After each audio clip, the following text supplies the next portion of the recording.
Bonsoir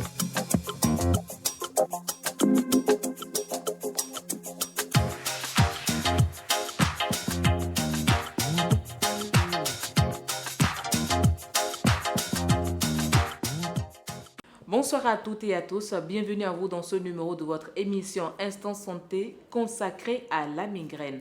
Elle paraît banale mais peut s'avérer dérangeant pour le patient. Les migraines sont souvent déclenchées par la faim, la fatigue extrême ou le stress. Mais quels sont les moyens pour venir à bout d'une migraine? Est-ce qu'il existe des moyens préventifs? Des réponses que vous aurez avec Dr Kovi Zinsou, elle est neurologue, juste après ceci.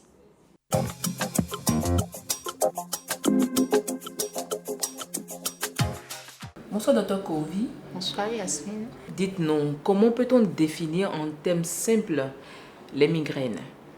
La migraine peut être définie comme un type de mal de tête particulier. Il est plus fréquent chez la femme.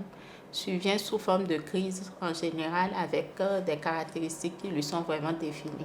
Tout ça pour dire que tout type de céphalée n'est pas forcément une migraine. Entre les crises de migraine, en général, le patient se porte bien.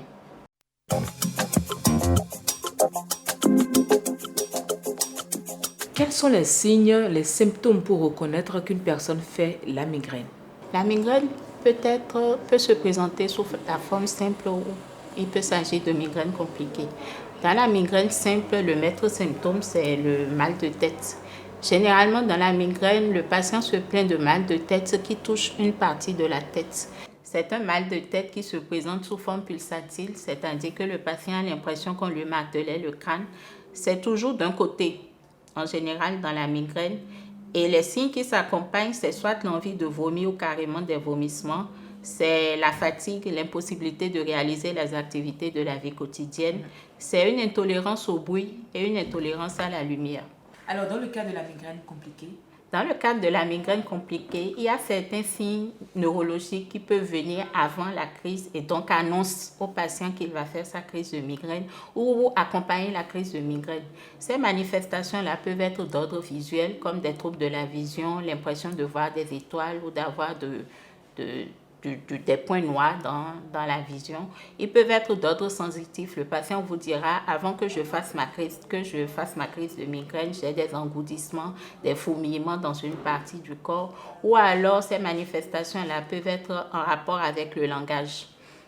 Une suspension du langage, c'est-à-dire le patient perd l'usage du langage quelques minutes ou quelques heures avant de faire sa crise, ou il bégaye avant de faire sa crise.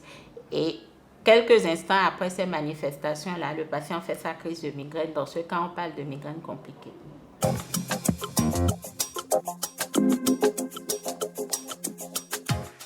Alors, quels sont les différents types de traitements pour venir à bout d'une migraine? Merci Yasmine. Déjà, il faut dire que la migraine étant une maladie chronique, on n'en guérit pas. Donc, il n'existe pas de médicaments pour guérir de la crise de migraine. Les médicaments qu'on utilise en général dans la migraine, ce sont des médicaments pour soulager la douleur chez le patient. Et lorsque les crises sont très fréquentes ou invalidantes, on a recours à ce qu'on appelle un traitement de fond pour permettre au patient d'avoir une vie relativement saine en réduisant la fréquence de ces crises-là. Pour traiter la crise, on a généralement recours à des antidouleurs. Des antidouleurs usuels ou des antidouleurs un peu plus de palier élevé. On a recours aussi à certains médicaments particuliers qu'on appelle les triptans, qui ont été développés, fabriqués spécifiquement pour soigner les crises de migraine. Toujours pendant la crise de migraine, on peut utiliser des moyens non médicamenteux. Le patient n'est pas forcément obligé de prendre des médicaments pour aller mieux en fonction de l'intensité de ces crises-là. Ces moyens médicamenteux sont essentiellement le repos au calme, isolé dans une chambre calme et obscure. Ça peut soulager le patient. Appliquer un linge mouillé sur la zone qui fait mal, ça peut apaiser le patient. Masser la zone douloureuse aussi peut apaiser le patient. Lorsque les crises sont invalidantes ou très fréquentes, on a parfois recours à ce qu'on appelle un traitement de fond pour permettre aux patients d'avoir une vie relativement saine en réduisant la fréquence de ces crises-là. Et ce traitement de fond-là est généralement sur prescription médicale. Alors docteur, quelques conseils préventifs pour éviter de faire une migraine? La prévention ne concerne pas forcément parler de la maladie elle-même, mais elle permet de réduire la fréquence des crises. Pour le migraineux, le plus important, c'est d'avoir un mode de vie sain.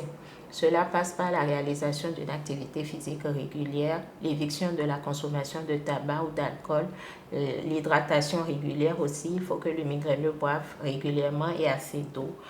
L'autre chose aussi, c'est qu'on s'est rendu compte que certains aliments, comme le chocolat ou le café, peuvent déclencher les crises de migraine. Il faudra les éviter aussi lorsqu'on est migraineux.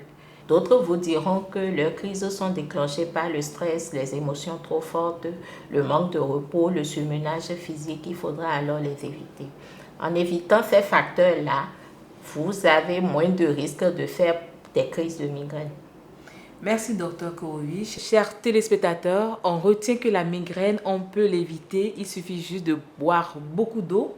Également, éviter de prendre du café, éviter de prendre du chocolat si vous savez que quand vous les consommez, ça vous donne de la migraine. Ce sera tout pour ce rendez-vous. À la prochaine pour un autre numéro. Mais surtout, n'oubliez pas de laisser vos commentaires sur la page Facebook de votre émission Instant Santé.